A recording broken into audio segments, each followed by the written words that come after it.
नमस्कार दोस्तों, आप सभी का एक बार फिर से स्वागत है मेरे YouTube चैनल पर। फ्रेंड्स, गेमिंग से होने वाले ट्रांजैक्शन को लेकर जो बैंक अकाउंट फ्रीज हो रहे हैं, इस संबंध में आज यह दूसरा पार्ट है।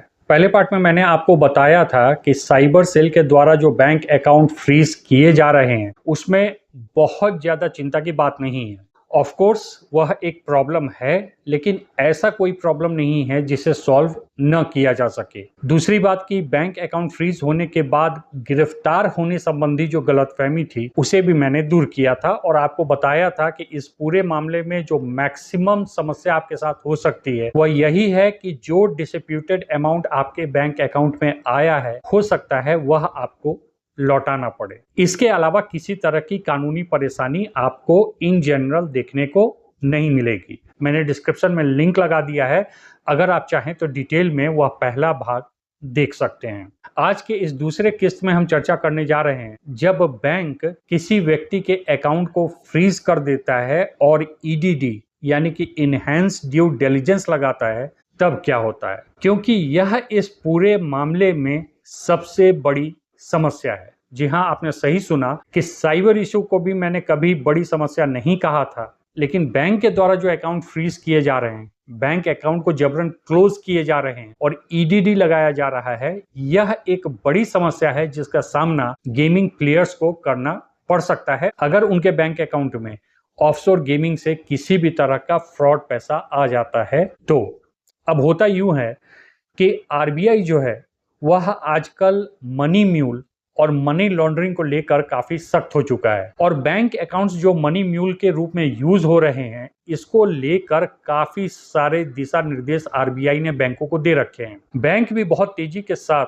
आर्टिफिशियल इंटेलिजेंस और नए टेक्नोलॉजीज को अपना रहे हैं, जो बैंकों में होने वाले प्रत्येक बैंक अकाउंट के ट्रांजैक्शन को मॉनिटर करता है। अब अगर आपके बैंक अकाउंट में किसी भी प्रकार का अनयूजुअल ट्रांजैक्शन पकड़ा जाता है, मैं अभी ऑनलाइन गेमिंग ट्रांजैक्शन की बात नहीं कर रहा हूं, किसी भी प्रकार का अनयूजुअल ट्रांजैक्शन पकड़ा जाता है तो जो आर्टिफिशियल इंटेलिजेंस है या बैंक का जो सिस्टम है वह उस अकाउंट पर एक रेड फ्लैग जारी करता है। जैसे ही रेड फ्लैग जारी होता है वह बैंक अकाउंट बैंक अधिकारियों के नजर में आ जाता है और उस पर प्रिलिमिनरी इंक्वायरी शुरू होती है। बैंक को अगर शक भी हो जाए, कंफर्म होने की बात तो दूर है, अगर बैंक अधिकारियों को सिर्फ शक भी हो जाए कि उस बैंक अकाउंट में किसी भी प्रकार का कोई गड़बड़ी है या अकाउंट को मनी म्यूल के रूप में यूज किया गया है, तो वह उस बैंक अकाउंट को फ्रीज कर देते हैं और उस पर ईडीडी यानी कि इनहैंस ड्यू डिलिजेंस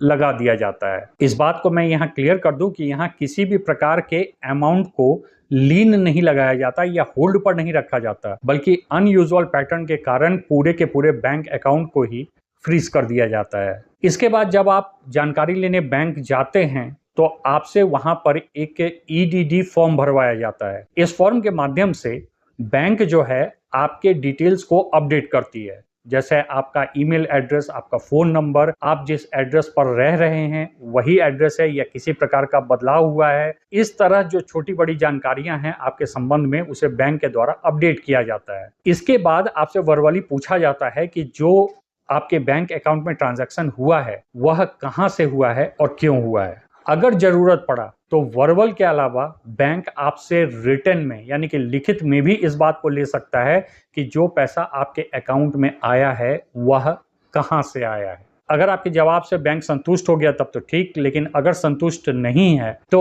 आपके एड्रेस का फिजिकल वेरिफिकेशन भी बैंक के द्वारा कराया जा सकता है। फिजिकल वेरिफिकेशन में बैंक के अधिकारी आपके घर आते हैं और आपके घर के साथ एक आपका तस्वीर निकालते हैं। इसके अलावा आपका पैन, आधार कार्ड की कॉपी मांग सकते हैं और जरूरत पड़ने पर वहां भी आपसे एक रिटर्न स्टेटमेंट मांगा जा सकता है कि आपके बैंक अकाउंट में जो भी पैसा आया है वह कहां से आया है। इसके अलावा आपका सोर्स ऑफ इनकम क्या है, किस प्रकार की बिजनेस करते हैं, नौकरी करते हैं या क्या करते हैं, यह तमाम जानकारियां उन अधिकारियों के द्वारा आपसे मांगा जाता है। अब चाहे आपका फिजिकल वेरिफिकेशन हो या न हो, या सिर्फ बैंक आपके जवाब सबमिट करने से संतुष्ट है, वह सारी इंफॉर्मेशन इकट्ठा करके हायर अथॉरिटीज को भेज दी जाती है और हायर अथॉरिटीज उन अपडेटेड इंफॉर्मेशन के साथ आपके बैंक अकाउंट की जांच शुरू करते हैं। और अगर यह कंफर्म हो गया कि आपका बैंक अकाउंट जो है वह म्यूल अकाउंट के रूप में यूज हुआ है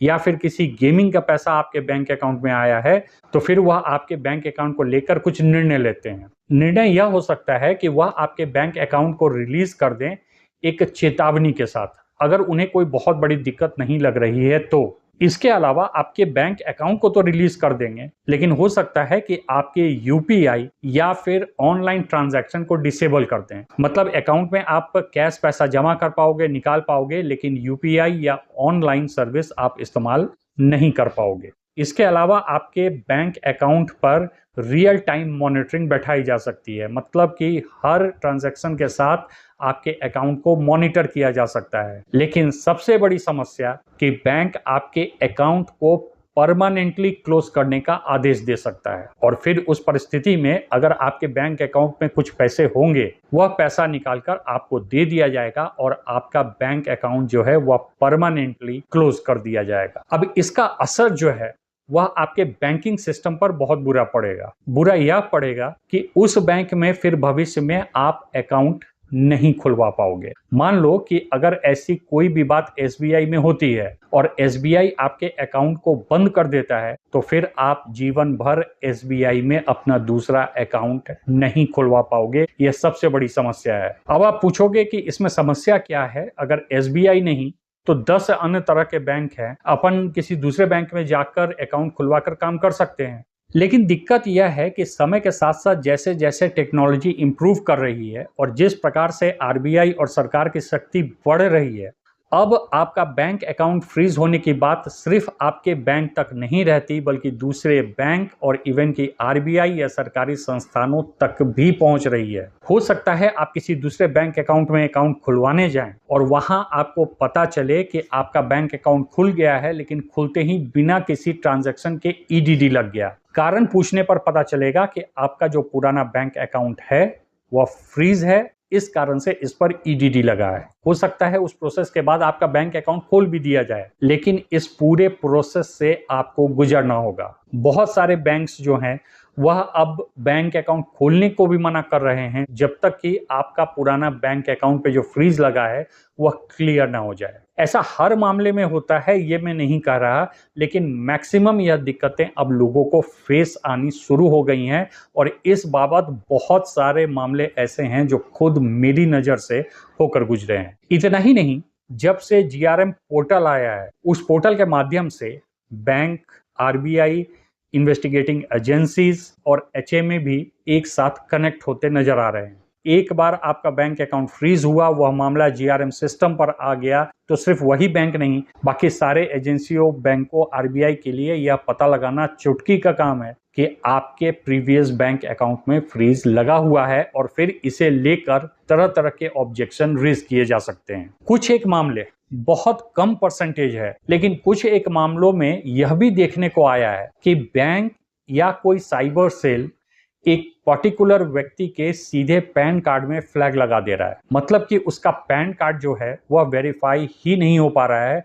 उसे अगर लोन लेना है, बैंक अकाउंट खोलना है, जैसे ही बैंक उसका पैन वेरीफाई करता है, उस पर एक फ्लैग आ जाता है कि इसका जो पैन कार्ड है वह ब्लॉक हो चुका है due to a previous freeze bank account. इन सब बातों का नतीजा यह होता है कि एक व्यक्ति कभी भी एक बैंकिंग सिस्टम से बाहर किया जा सकता है। और आप इस बात की गंभीरता को समझो कि अगर आप बैंकिंग सिस्टम से बाहर फेंक दिए गए तो फिर भविष्य में आपके लिए कितनी बड़ी समस्या यह खड़ी कर सकता है। तो कहने का तात्पर्य यह है कि बैंक जब एक्शन ले रही है और इस तरह से ईडीडी के माध्यम से बैंक अकाउंट को क्लोज करवाया जा रहा है, फ्रीज करवाया जा रहा है, वह कहीं ज्यादा बड़ी समस्या है बजाय इसके कि वह मामला साइबर सेल के पास हो। दूसरी बात, बहुत सारे ऐसे मामलों में जहां बैंक को शक नहीं भी होता है, वहां भी अगर साइबर सेल ने कोई एक्शन ले लिया है तो बैंक उसके बाद उस व्यक्ति को ईडीडी करने के लिए कहता है। यहां तक कि मैंने ऐसे मामले देखे हैं जहां साइबर सेल से उस व्यक्ति ने अपना बैंक अकाउंट रिलीज करवा लिया, लेकिन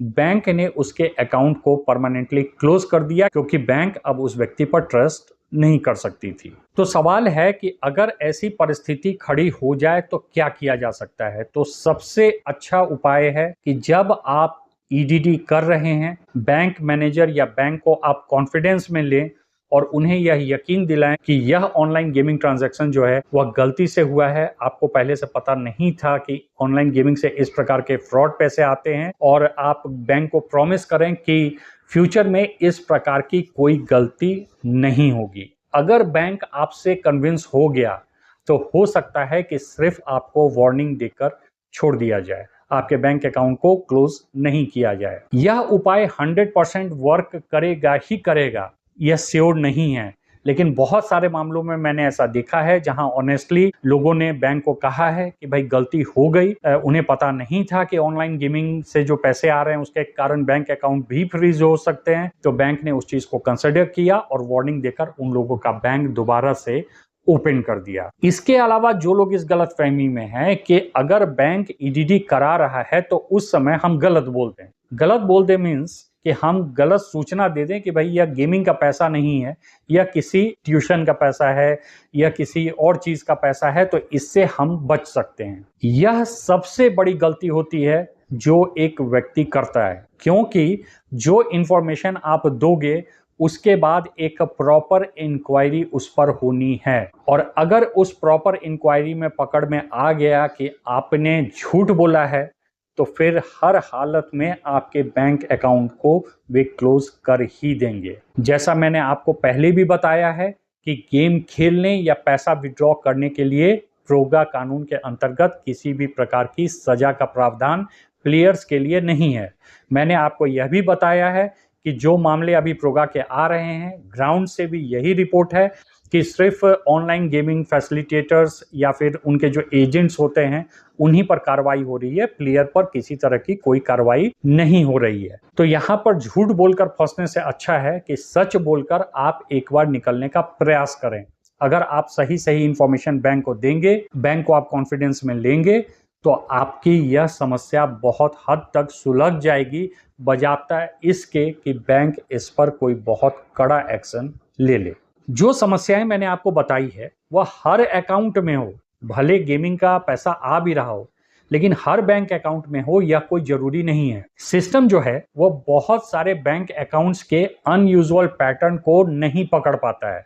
तो जो पकड़ में नहीं आ रहे हैं वो बैंक अकाउंट्स तो बचे हुए हैं, लेकिन जिस दिन वो पकड़ में आ गए सिस्टम के और अधिकारियों ने उस पर इंक्वायरी शुरू कर दी तो वहां से बचना बहुत मुश्किल होता है। इसलिए मेरा हमेशा से सजेशन रहा है कि जो है बैंक को आप सच बताओ, उनको कॉन्फिडेंस में लो और कोशिश करो कि इस मामले से आप बाहर निकल जाओ।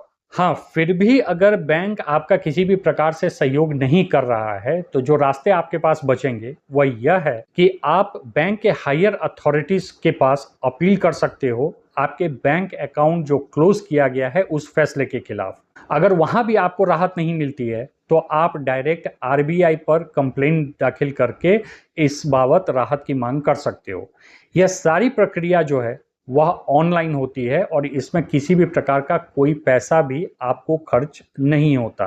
तो इसलिए जब बैंक कोई एक्शन ले रहा है और आपके अकाउंट को फ्रीज कर रहा है तो इस संबंध में आप बहुत ही सावधानी बरतें। अगर इन केस कोई रास्ता नहीं निकल पाया और आपका बैंक अकाउंट फ्रीज ही हो गया तो हमेशा एक बात का आप ध्यान रखो कि आपके मल्टीपल बैंक अकाउंट्स में फ्रीज लगने शुरू ना हो जाए।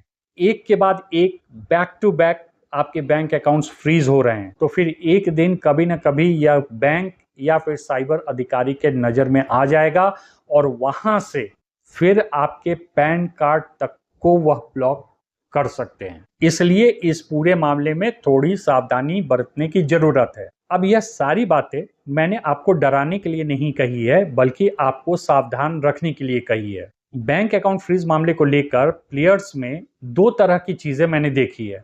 पहला, या तो प्लेयर्स जरूरत से ज्यादा डरे हुए हैं कि बैंक अकाउंट फ्रीज हो गया तो पता नहीं क्या ही हो जाएगा, कौन सा पहाड़ टूट पड़ेगा। ऐसा कुछ नहीं है। और दूसरा, बहुत सारे प्लेयर्स बिल्कुल लापरवाह होते हैं कि यार बैंक अकाउंट फ्रीज हो रहा है, होने दो, मैं दूसरा बैंक अकाउंट खोल लूंगा। या फिर एक बैंक अकाउंट तो फ्रीज हो चुका है, आज 4-6 महीने बीत चुके हैं, अभी तक साइबर ने किसी भी प्रकार का एक्शन नहीं लिया है, तो इसका मतलब कि आप दूसरा बैंक अकाउंट, तीसरा या चौथा बैंक अकाउंट खोल सकते हो। बिल्कुल नहीं। इस लापरवाही से बचने की जरूरत है। तो बैंक अकाउंट फ्रीज है तो ना ही डरें और ना ही लापरवाह हों, बल्कि इस बात का ध्यान रखें कि किस प्रकार से आप ज्यादा से ज्यादा अपने आप को सुरक्षित रख सकते हो। और जैसा मैंने बताया, साइबर मामले में भी और बैंक मामले में भी रास्ते मौजूद हैं। आप शांति के साथ इन मसलों को सुलझाएं, डेफिनेटली आपको रास्ता कहीं ना कहीं से मिल जाएगा। बिल्कुल और बिल्कुल परेशान होने की या हताश होने की इस मामले में आवश्यकता आपको नहीं पड़ेगी। अब इस पूरे मामले में जो भी आपके प्रश्न हैं वह आप मुझे कमेंट करें, मैं आप सभी के प्रश्न उठाऊंगा बैंक अकाउंट फ्रीज से संबंध में और एक एक करके उनका जवाब दूंगा, ताकि अगर कोई गलतफहमी आप लोगों के बीच रह गई है या कोई बात समझ में नहीं आई है तो मैं उसको पूरी तरीके से स्पष्ट कर दूंगा। Thanks for watching.